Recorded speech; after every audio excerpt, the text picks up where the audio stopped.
Deux guides se rendent dans la forêt de Massane afin de renseigner les touristes. Bonjour, je suis Lali et je suis en compagnie de Lola.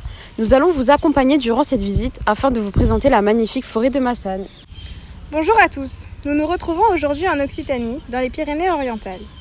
Bien, commençons notre expédition. Créée le 30 juillet 1973, elle occupe une superficie de 336 hectares, essentiellement forestière. C'est une des rares forêts anciennes de hêtres en libre évolution en France. Aussi nommée forêt des Kouloumates, c'est l'une des premières réserves naturelles de France. Elle est considérée depuis plus de 50 ans comme un laboratoire à ciel ouvert et accueille de nombreux scientifiques du monde entier.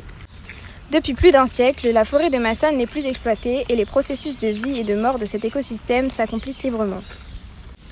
C'est en 1885 qu'un ingénieur des eaux et forêts décida de suspendre les coupes afin de protéger les sols et les sources de la Haute-Vallée. Pendant longtemps, elle a été exploitée, et notamment pour satisfaire la population en charbon de bois, les forges catalanes. Comme Lola l'a dit auparavant, cela fait 150 ans qu'elle est en libre évolution. Elle a été classée au patrimoine mondial de l'UNESCO le 28 juillet 2021 sur la liste des forêts primaires de hêtres des Carpates et d'autres régions d'Europe. Assurée par l'Association des Amis de la Massane et la Fédération des réserves naturelles catalanes, tout travail public ou privé susceptible de modifier l'état ou l'aspect de la réserve est interdit, précise le décret. Oh, mais quel bel arbre! Lali va nous renseigner sur les espèces de cette forêt, étant donné que c'est sa spécialité. En effet, cette hêtre fait partie des espèces emblématiques de cette forêt, située juste à côté de la rivière que nous allons découvrir après.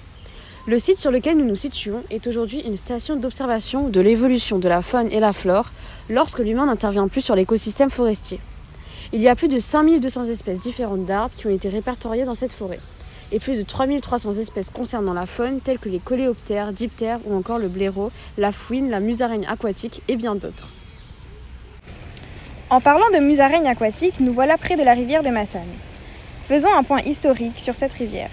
Elle tiendrait son nom via le catalan massana, du latin mala matiana, qui désignait une variété de pommes, elle-même nommée en l'honneur du gastronome et agronome romain Caius Matius.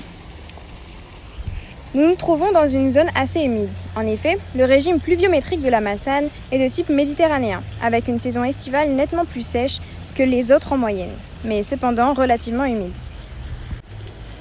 Lali, regarde, ne serait-ce pas une alouette Lulu ? Tu as raison, on le reconnaît grâce à ses ailes qui sont larges et plus arrondies que l'alouette normale.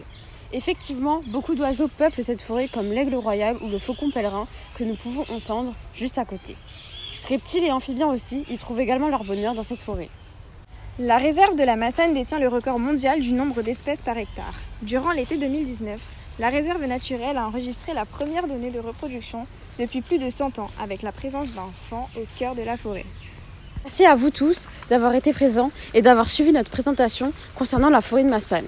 J'espère que cela vous donnera envie d'y revenir et surtout de continuer à protéger nos forêts, la faune et la flore et de préserver notre écosystème.